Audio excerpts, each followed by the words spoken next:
Done. मेरे प्यारे साथियों, आप सभी को मेरा नमस्कार। साथियों, जो 2023 के लिए, चाहे वो आप यूपीपीएससी की तैयारी कर रहे हों या फिर बीपीएससी की तैयारी कर रहे हों, तो 2023 में जो इस बार एग्जाम में बैठना चाह रहे हैं, जो तैयारी कर रहे हैं या फिर अपनी जो रणनीति बना रहे हैं तैयारी को, उसको आसान बनाने के लिए हम पिछले 5 साल के पेपर का जो है ट्रेंड एनालिसिस कर रहे हैं। इससे पहले हमने 22 और 21 के पेपर का ट्रेंड एनालिसिस किया है। आज हम 20 के पेपर का ट्रेंड एनालिसिस करेंगे। जैसा कि आप पीछे देख रहे हैं, हम बात कर रहे हैं इकोलॉजी इन्वायरमेंट के ट्रेंड एनालिसिस का। यह जो है आपके पेपर को आसान बनाएगा, आपको जो है आपकी रणनीति को आसान बनाएगा। और इस सिलसिले में हम दो तीन बातों की चर्चा करेंगे। पहला ये बात करेंगे कि जो क्वेश्चन पेपर है, क्या क्वेश्चन पिछले साल से रिपीट हो रहा है, या दूसरा हम इस पॉइंट पे भी बात करेंगे कि क्वेश्चन कहाँ से आ रहे हैं, क्वेश्चन कहाँ से पूछे जा रहे हैं। हम इन सारे बिंदुओं पे भी चर्चा करेंगे आपसे। तो आइए हम पहला क्वेश्चन देखते हैं। ये आपके पास पहला क्वेश्चन है, राष्ट्रीय स्वच्छ वायु कार्यक्रम केंद्र सरकार द्वारा किस वर्ष प्रारंभ किया गया। राष्ट्रीय स्वच्छ वायु कार्यक्रम केंद्र सरकार द्वारा किस वर्ष प्रारंभ किया गया। आपके पास चार विकल्प हैं।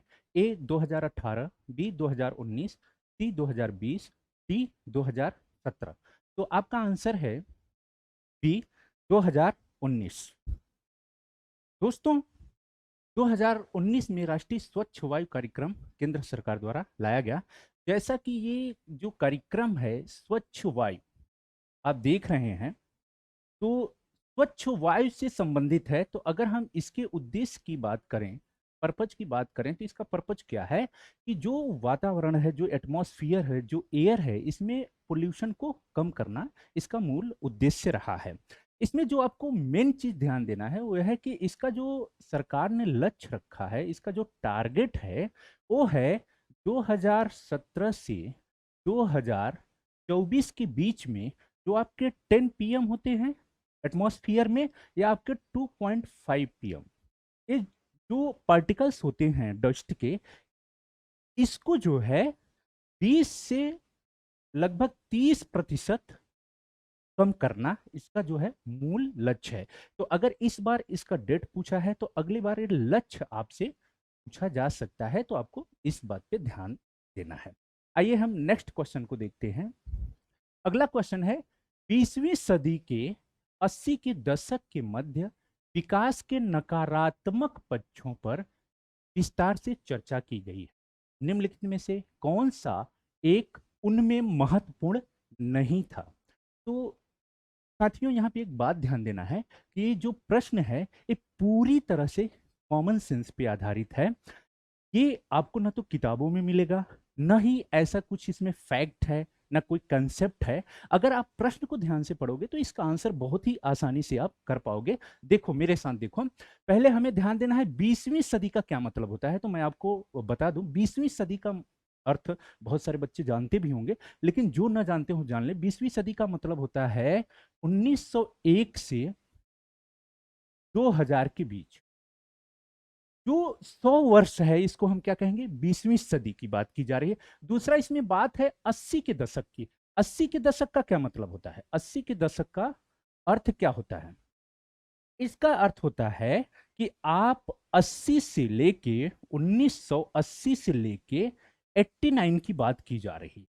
अब प्रश्न यहां से पूछा गया है कि 1980 से 1989 के बीच में ये जो डेवलपमेंट है, इसके जो निगेटिव पक्ष हैं, उनमें से ये कौन सा एक शामिल नहीं है। तो हमें नकारात्मक, ये जो निगेटिव वर्ड है, इसको बहुत ही ध्यान देना। जैसे पहला आपके पास विकल्प है ए, प्राकृतिक संसाधनों का क्षरण, क्षरण हो रहा है। देखिए नकारात्मक वर्ड है, निगेटिव वर्ड है, तो ये आपका क्या है, बिल्कुल राइट है। दूसरा बी है, पर्यावरण प्रदूषण, बिल्कुल ये भी राइट है, क्योंकि इस दौरान बहुत ज्यादा पोल्यूशन हुआ है, बहुत ज्यादा इंडस्ट्री लगी हैं, तो पोल्यूशन बड़े लेवल पे फैला है। चाहे वो चाइना हो, चाहे इंडिया हो, चाहे ब्राजील हो, साउथ अफ्रीका, बहुत सारी जो कंट्री हैं वो बहुत तेजी से ग्रोथ कर रही थी, तो यहाँ पोल्यूशन भी है। तीसरा है सी, राजनीति एवं विकास। ये आपका शामिल नहीं है। आपको क्या लगता है कि ये निगेटिव एस्पेक्ट है? जी नहीं। राजनीति एवं विकास को देख के बिल्कुल नहीं लग रहा है कि एक निगेटिव एस्पेक्ट है। तो आप कॉमन सेंस से इस प्रश्न को कर सकते हो। और आपका डी जो है जन सामान्य का विस्थापन, बिल्कुल ये नकारात्मक है। तो ये तीनों चीजें आपकी शामिल थी। सी ऑप्शन आपका राइट है, ये इस दौरान शामिल नहीं था। आइए हम अगले क्वेश्चन की बात करते हैं। वर्ष 1987 में संयुक्त राष्ट्र में पर्यावरण से संबंधित एक प्रतिवेदन प्रस्तुति के उपरांत धारणी विकास पर चर्चा आरंभ हुई। वह प्रतिवेदन कौन सा था? तो हमें 1987 को ध्यान में रखना है। तो पहला विकल्प आपके सामने है जलवायु परिवर्तन पे पहला प्रतिवेदन, बी है जलवायु परिवर्तन पे दूसरा प्रतिवेदन, सी है अवर कॉमन फ्यूचर, डी है पांचवा मूल्यांकन प्रतिवेदन। आपका राइट आंसर होगा अवर कॉमन फ्यूचर। अवर कॉमन फ्यूचर को दोस्तों ब्रंटलैंड आयोग के नाम से भी जानते हैं। ब्रंटलैंड आयोग, इसे ब्रंटलैंड आयोग भी कहा जाता है। ये जो आयोग है WCED ने प्रस्तुत किया था इसे 1987 में। और इसी ब्रंटलैंड आयोग में पहली बार ST की बात की गई थी, सस्टेनेबल डेवलपमेंट की बात की गई थी। ये धारणी विकास सस्टेनेबल डेवलप किसमें? अवर कॉमन फ्यूचर में। आइए हम नेक्स्ट क्वेश्चन पे देखते हैं। वर्ष 1962 में प्रकाशित पुस्तक साइलेंट स्प्रिंग, जिससे पर्यावरण आंदोलन को गति मिली, के लेखक हैं? इसमें आइए देखते हैं। विकल्प ए है कैरोलिन मर्चेंट, बी है कार्ल मार्क्स, सी है रेचल कार्सन और डी है राजगोपालन। आपका सही जवाब होगा रेचल कार्सन। ये जो है ये अमेरिकी लेखिका है, ये अमेरिकी लेखिका है। इन्होंने पहली बार 1962 में अमेरिका में जो पोल्यूशन तेजी से फैल रहा था इंडस्ट्री के कारण, और उससे जो मानवीय हानि हो रही थी या जो एयर को हानि हो रही थी, उसको इन्होंने इस अपनी पुस्तक साइलेंट स्प्रिंग में डिफाइन किया था। आइए नेक्स्ट क्वेश्चन देखते हैं। निम्नलिखित में से कौन सा एक वन्य प्राणियों के विलुप्तीकरण का प्रमुख कारण नहीं है? तो ये प्रश्न कह रहा है कि वे कौन सा एक कारण नहीं है जिससे जो वन्य जीव हैं, वन्य प्राणियां हैं, वो समाप्त हो रही हैं। पहला विकल्प है आपके पास, ए है प्राकृतिक आवास का नष्ट होना, बिल्कुल सही है। जंगलों में आग लगना, ये भी सही है। वन्य प्राणियों का अवैध वाणिज्यीकरण या व्यापार, ये भी सही है। जनसंख्या की तीव्र वृद्धि, ये आपका आंसर होगा, क्योंकि ये जो है विलुप्तीकरण का एक कारण नहीं माना जा सकता। क्योंकि कोई भी, चाहे कोई भी जीव जंतु या वन्य प्राणी हो, तो वो अगर उसकी संख्या में वृद्धि हो रही है, अगर उसकी संख्या में वृद्धि हो रही है, तो उसे हम ये नहीं कह सकते कि ये जो जीव है ये नष्ट हो रहा है या विलुप्त हो रहा है। विलुप्त का मतलब होता है संख्या में कमी होना, न कि संख्या में वृद्धि होना। तो ये जो विकल्प है ये किसी भी वन्य जीव प्राणी के विलुप्तीकरण का एक कारण नहीं माना जा सकता। आइए अगले क्वेश्चन को देखते हैं। भारत सरकार द्वारा जुलाई 2020 में बाघों की गणना 2018 पे जारी विस्तृत प्रतिवेदन के संदर्भ में निम्नलिखित कथनों में सही कथन है? तो यहाँ हमें एक सही कथन चूज करना है। दो दिए हैं कि कौन सा कथन सही है, और ये बात कही जा रही है बाघों की जनगणना 2018 के रिपोर्ट के अनुसार। आइए देखते हैं। पहला कथन है भारत में विश्व की कुल बाघों की आबादी का 70% है, बिल्कुल सही है। दूसरा कथन है भारत के लगभग 30% बाघ बाघ अभयारण्य, जो भी टाइगर रिजर्व क्षेत्र हैं, उससे बाहर रहते हैं। बिल्कुल आपने देखा होगा कि हमारे क्षेत्र में, चाहे हम मध्य प्रदेश ले लें, चाहे आप पन्ना क्षेत्र ले लो मध्य प्रदेश के, या बांधवगढ़ क्षेत्र ले लो, तो वहां पे क्या होता है कि बहुत सारे जो टाइगर्स हैं, कभी कभी वो जो रेजिडेंशियल एरिया होता है उसमें आ जाते हैं। और वो जो है कभी कभी घायल भी करते हैं लोगों को। तो इस तरह से ये दोनों कथन सही है। इसके साथ हम कुछ जानकारी और देख लेते हैं। तो दोस्तों ये जो बाघ है, जो बाघों के लिए, टाइगर के लिए जो गणना की गई थी, पहली बार ये गणना कब की गई थी? 1932 में पहली गणना बाघों की गई थी।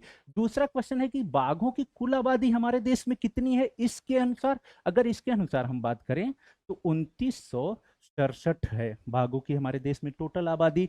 एक क्वेश्चन यहाँ पे और हम देख लेते हैं कि अगर अंतरराष्ट्रीय जो टाइगर डे है, अंतरराष्ट्रीय जो बाघ दिवस है, वो कब मनाया जाता है? तो ये मनाया जाता है 29 जुलाई को मनाया जाता है। राइट। आइए हम नेक्स्ट क्वेश्चन देखते हैं। नेक्स्ट आपका अगला क्वेश्चन है, सूची 1 तथा सूची 2 को सुमेलित करें। ये यहाँ पे देखते हैं। सूची 1 में राष्ट्रीय उद्यान दिया है, नेशनल पार्क, और ये स्टेट दिया है। आइए देखते हैं। इंद्रावती, इंद्रावती कहाँ है? बहुत ही फेमस है ये अभ्यारण्य, छत्तीसगढ़ में है, नेशनल पार्क। दूसरा मुल्लेम, मुल्लेम कहाँ पे है? मुल्लेम आपका है गोवा में। कलेसर कहाँ पे है? हरियाणा में। और बेतवा, बेतवा जैसा कि लोक सेवा आयोग ने इस एग्जाम को बेतवा नाम दिया है, इसमें इस विकल्प को, ये बेतवा नहीं होना चाहिए, ये अपने आप में गलत है। कोई नेशनल पार्क बेतवा के नाम से नहीं है। अगर इसके जगह पे बेतला होता, क्या होता? बेतला। तो बेतला जो नेशनल पार्क है वो कहाँ पे है? पलामू, पलामू कहाँ है ये? झारखंड में, झारखंड में है। तब ये आपका सही हो जाता अगर ये होता। इसके साथ हम इसके कुछ तथ्य को देख लेते हैं दोस्तों।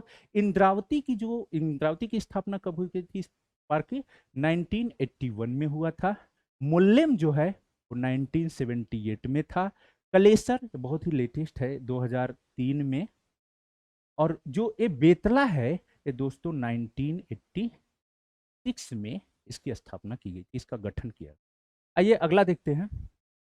निम्नलिखित घटनाओं को उनके प्रारंभ के कालानुक्रम में व्यवस्थित करिए।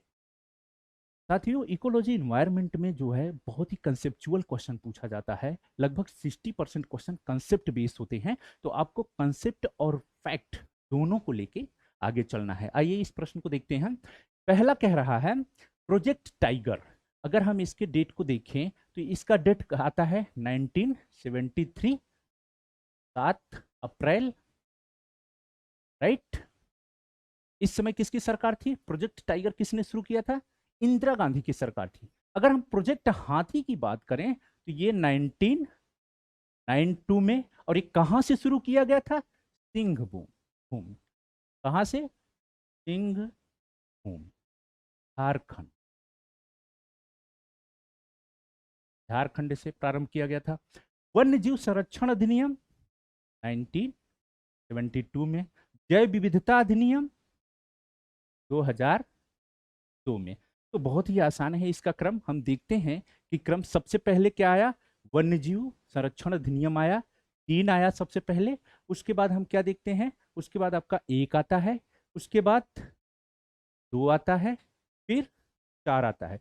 तो 3 1 2 4, 3 1 2 4 आपका राइट आंसर सी है। आइए अगले क्वेश्चन को देखते हैं। एक पारिस्थितिकी तंत्र के विभिन्न घटकों से होकर पोषक तत्वों का गुजरना क्या कहलाता है? तो हम देख रहे हैं एक इकोसिस्टम की बात की जा रही है, उसमें जो भी हमारे न्यूट्रिएंट्स हैं उनका जो साइकिल है उसके बारे में प्रश्न पूछ रहा है।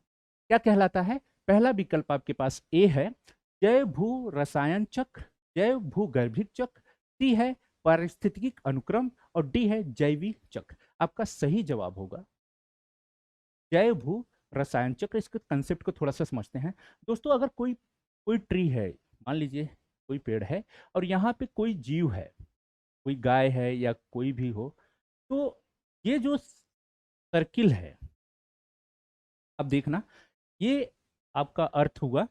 जैसे ये कोई जीव है, ये जब नष्ट होगा तो ये कहाँ, मिट्टी में मिलेगा। और यहाँ पे जो आपके बैक्टीरिया होते हैं, फंगी होते हैं, छोटे छोटे जीव होते हैं, इसको क्या करेंगे, इसको कई भागों में तोड़ देंगे, इसको केमिकल के रूप में कन्वर्ट कर देते हैं। और जब एक केमिकल के रसायन के रूप में कन्वर्ट कर देते हैं, किसके, रसायन के रूप, केमिकल के रूप में कन्वर्ट कर देते हैं, तो फिर ये मिट्टी में मिल जाता है। और फिर ये जो पौधा है, ये जो ट्री है, यहां से इसको अपने पोषक के रूप में फिर अपने पास लेगा और ये फिर इसको खाएगा, और ये कैसे सर्किल बन जाता है न्यूट्रिएंट्स का, राइट।